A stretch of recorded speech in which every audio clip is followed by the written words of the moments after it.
자, 여러분 안녕하세요. 오늘부터는요, 복통을 줄여주는 약, 진경제에 대해서 살펴보는 시간을 갖도록 하겠습니다. 자, 진경제, 이게 뭐냐. 이 경이 뭐냐면요, 경련 할 때 경입니다. 영어로는 스파즘이죠, 스파즘.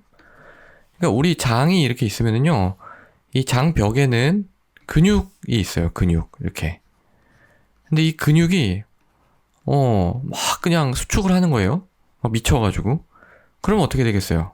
그러면은 이제 우리가 아픔을 느끼게 되는 거거든요. 그래서 이 경련을 없애주면 그게 진정이 되면 복통이 사라지겠죠.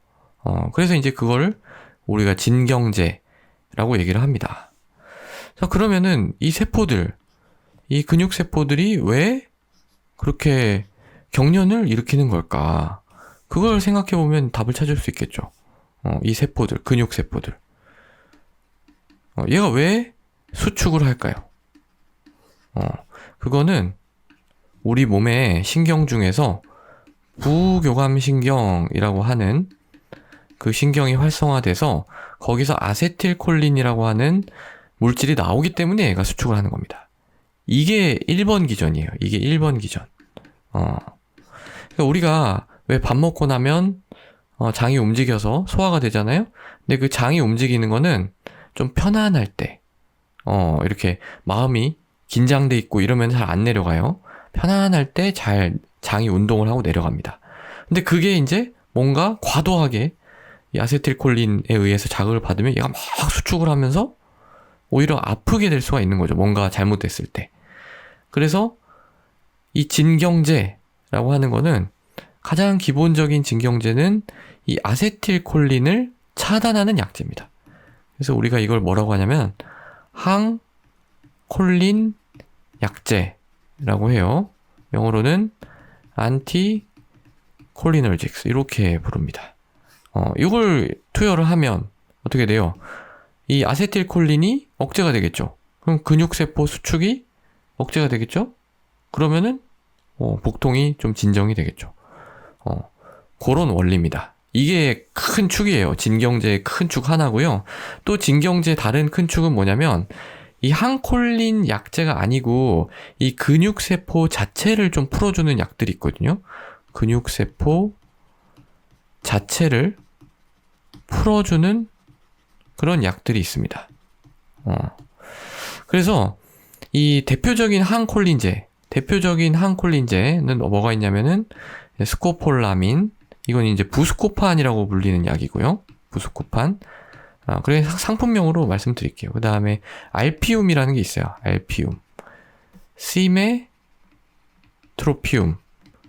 그 다음에 메녹틸이라고 하는 옥틸로늄. 이건 메녹틸이고요. 여러분들 다 이게 병원 가면 처방받는 약들입니다.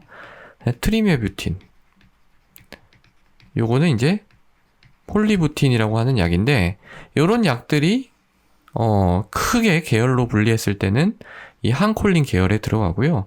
그 다음에 근육세포 자체를 풀어주는 약에는 정말 여러 가지 약이 있는데, 뭐 티로파, 디세텔, 팩사딘, 후로스판, 가베스판, 그 다음에 뭐 메베린, 파파베린, 더 있어요, 더. 근데 어쨌든 요런 약들이 근육세포 자체를 풀어주는 약입니다. 근데 이게 분류가요, 그렇게 뭐 딱 이렇게 칼로, 지금 제가 이거 항콜린 약제하고 그렇지 않은 그냥 근육세포 자체를 풀어주는 약들을 완전히 서로 다른 것처럼 말씀을 드렸잖아요. 칼로 이렇게 자르듯이. 근데 그거 아니에요. 그거 아닌 게, 얘도 꼭 그런 식으로 작용 안 하기도 하고요. 이 근육세포 자체를 풀어주는 약들에도 약간 항콜린 작용을 비슷하게 또 가진 약들, 아니면 부작용에서 그런 비슷한 부작용이 나오는 약들이 있거든요. 그래서, 요걸 이해할 때는 좀 각계격파를 해야 됩니다. 이 약들을 각계격파. 각각의 기전을 좀 주의 깊게 따져봐야지 제대로 이해를 할 수가 있어요. 그래서 그걸 이제 앞으로 좀 쭉 해볼 생각이에요. 이게 사실은 의학에서 굉장히 많이 쓰고, 우리가 1차 진료, 그럼 병원에 배가 아파서, 뭐 장이 꼬여서, 가면은 쉽게 처방받는 약인데 실제로 이런 약들에 대한 관심은 그렇게 높지가 않다는 거죠. 그래서 제가 그걸 한번 좀 다뤄보려고 합니다. 그래서 오늘은 요 큰 분류 정도까지 좀 말씀을 드리고요. 앞으로 하나하나 살펴보는 시간을 갖도록 할게요. 근데 요거 하나만 더 말씀드려야 되겠다. 그러니까 항콜린 약제라고 했잖아요. 큰 축이.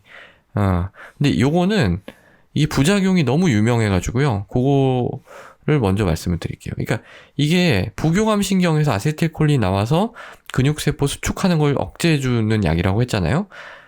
근데 문제가 이 부교감 신경을 억제하는데 이 부교감 신경이라고 하는 게 위장에만 있어요? 위장에만 있는 거 아닙니다.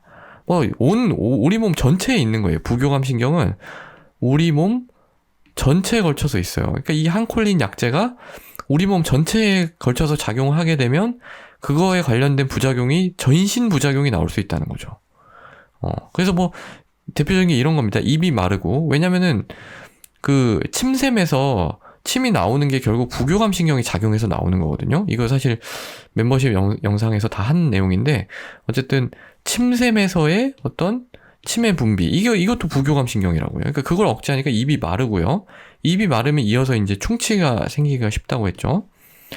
그리고 이제 어지러움, 이게 중추신경계 쪽으로 가면 이렇게 부작용이 나타날 수가 있고요. 그 다음에 눈이 흐려 보임. 이게 왜냐면 동공을 약간 풀어주는 역할을 해요. 그러니까 초점이 안 맞는 거죠. 그 다음에 이제 배뇨장애. 소변 보는 그 머슬, 그 근육의 힘이 좀 떨어지거든요. 그래서 배뇨장애가 올 수도 있고, 변비 또는 두근거림. 왜냐면은 이제 심장계통에서도 이 부교감신경, 교감신경이 작용을 하는데, 부교감신경은 심박수를 낮추죠. 근데 그 부교감신경을 억제하니까 심박수가 올라갈 수 있다. 그런 겁니다. 하나하나 보면은 다 이해를 할 수가 있어요. 이런 다양한 부작용이 있기 때문에 이 항콜린 약제가 효과가 좋아요. 효과가 좋은데 이걸 마음껏 쓸 수는 없다는 거죠. 특히 어떤 환자한테서 마음껏 쓰기가 좀 그러냐면 전립선 비대. 전립선 비대가 있으면 안 그래도 지금 소변이 잘 안 나오기가 힘든데, 길이 좁아가지고. 근데 이 항콜린제를 써버리면 완전히 그냥 소변이 아예 안 나와버리는 그런 급성 요폐라고 하거든요. 요런 부작용이 우려가 되죠. 실제로 근데 이 급성 요폐가 나오는 일 자체는 그렇게 많지 않다고 합니다. 그렇지만은 신경이 쓰일 수밖에 없는 거고요. 그 다음에 녹내장이 있으면 이 녹내장에 안압이 올라가는 거거든요. 어떤 다양한 원인에 의해서. 그래서 안압이 올라가는데 이 항콜린 약제를 쓰면 이 안압이 더 올라갈 수가 있어요. 왜냐하면 이 방수 작용이 또 길을 좁게 하고 또 다른 기전도 있는데 생성이라든지 그런 데 영향을 미쳐가지고 안압이 더 올라갈 수가 있기 때문에 녹내장 환자한테서는 가급적 주의를 요하는 게 좋겠죠. 근데 그것뿐만이 아니라 우리가 운전한다든지 아니면 중요한 기계를 조작한다든지 포크레인 같은 거, 그런 거를 하는데 이 항콜린 부작용이 딱 나타나요? 그럼 어지럽고 흐려 보이겠죠. 운전하는데 아니면 포크레인 만지는데. 그러면 안 되겠죠. 그러니까 그런 어떤 다양한 그 사람과 모든 사람의 어떤 환경에 영향을 미칠 수 있는 그런 약이기 때문에 좀 주의를 요망한다는 거예요. 그러니까 이런 부작용이 나오면 한 번은 나올 수 있어요. 근데 다음에 이제 환자분이 왔을 때 이런 부작용이 생겼는지를 한번 확인을 해보고, 만약에 이런 게 있다. 근데 직업이 이렇다. 이러면은 가급적 그런 약제 말고 이 근육세포 자체를 풀어주는 이런 계열에서 그 복통을 가라앉힐 수 있는 약을 쓰면 좋겠죠. 사실 의사 입장에서 좀 얘기를 하고 있는 건데요. 그렇다고 해도 이 항콜린 약제를 또 써야 되는 경우가 또 있습니다. 그래서 이거 완전히 배제할 수는 없고, 또 이 근육세포 자체를 풀어주는 약들도 가만히 들여다보면 여기서도 이게 그냥 마음껏 쓸 수 있느냐면 그렇지 않거든요. 그래서 이제 요 하나하나에 대한 이해가 좀 필요하다라는 겁니다. 자, 그래서 오늘은 이 진경제의 어떤 전반적인 작용 원리 에 대해서 말씀을 드렸고요. 큰 틀에 대해서 말씀을 드린 겁니다. 큰 틀. 뭐가 있다 그랬어요? 항콜린 약제가 있고, 그게 아니라 그냥 근육세포 자체를 풀어주는 약들이 있다. 그리고 항콜린 부작용에는 이러한 것들이 있으니까 상황에 맞게 좀 주의를 해야 된다. 그런 말씀을 드렸습니다. 자, 그럼 오늘도 경청해 주셔서 대단히 감사드리고요. 이 위장관 운동, 그리고 이 어떤 분비라든가 그런 전반적인 좀 내용에 대해서 조금 더 공부하고 싶으신 분들은 그 멤버십에 있는 소화기 생략 강의 영상을 참조하시면 좋겠습니다. 감사합니다.